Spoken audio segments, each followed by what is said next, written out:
Yezekel 21-ci fəsil. Rəbbin cəza qılıncı. Mənə Rəbbin bu sözü nazil oldu. Ey bəşər oğlu, üzünü Yerusəlimə tərəf çevirib, müqəddəs məkanlara qarşı danış və İsrail torpağının əleyhinə peyğəmbərlik elə. Sən İsrail torpağına söylə ki, Rəbb belə deyir. Budur, mən sənin əleyhinəyəm. Qılıncımı qınından çıxararaq sənin içində olan Salehi də, pis adamı da qırıb çatacağam.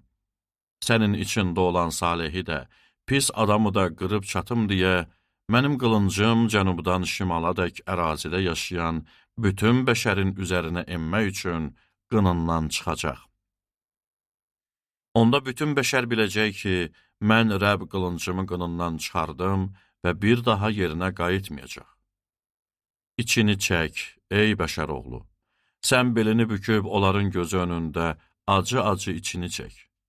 Onlar sənə nəyə görə içini çəkirsən söyləyəndə, onlara deyərsən, gələn xəbərə görə. Hər ürək əriyəcək, hər əl yanına düşəcək, bütün ruhlar zəifləyəcək və bütün dizlər titriyəcək.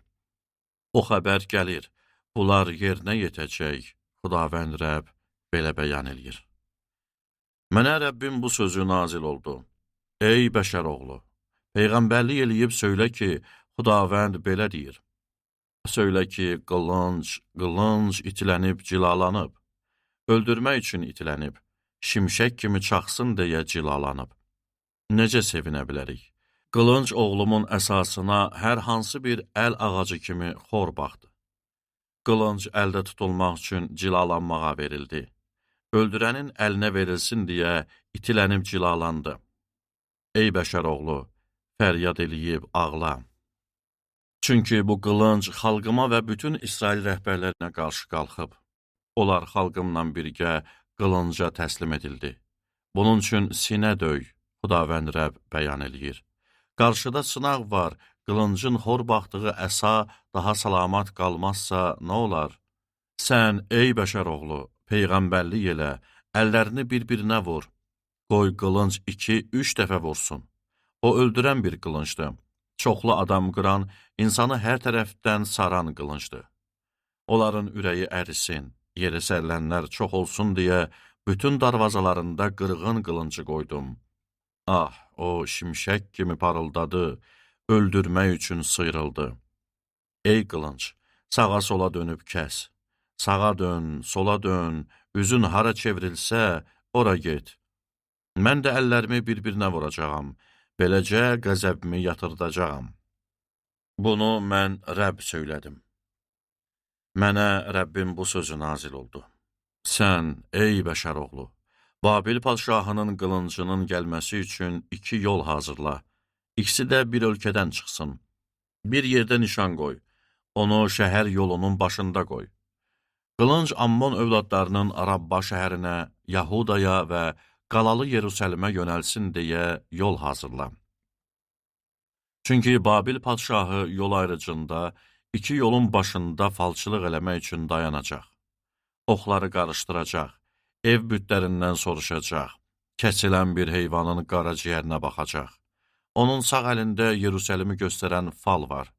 Orada qoçbaşı alətləri qoyacaq, öldürmək əmri verəcək, döyüş nidası ucaldacaq, qoçbaşı alətlərini darvazaların önündə qoyacaq, torpaq qalağı və mühasirə divarları düzəldəcək.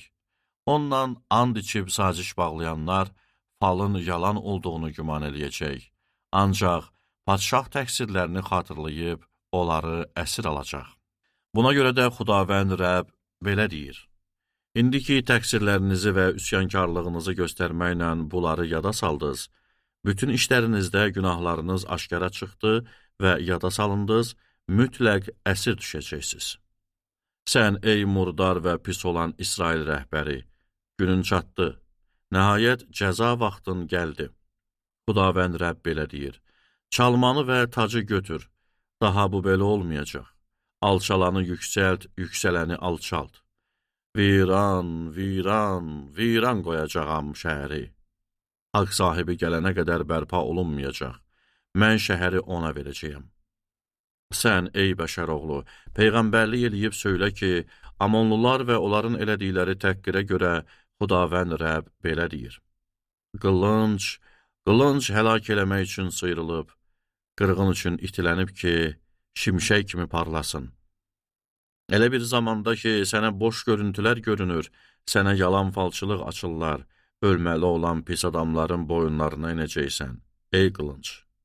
Bu adamların günü çatdı. Nəhayət, cəza vaxtı gəldi. Qılınc qınına qoyulsun. Səni yaradıldığın yerdə, doğulduğun ölkədə mühakimə eləyəcəyəm. Qəzəbimi üstünə tökəcəyəm. Hiddətimin odunu üstünə püfləyəcəyəm. Səni vəhşi adamlara təslim eləyəcəyəm. Onlar məhv eləməkdə mahirdir. Sən oda qida olacaqsan. Ölkə içində qanun töküləcək. Daha yada salınmayacaqsan. Çünki mən Rəbb bunu söylədim.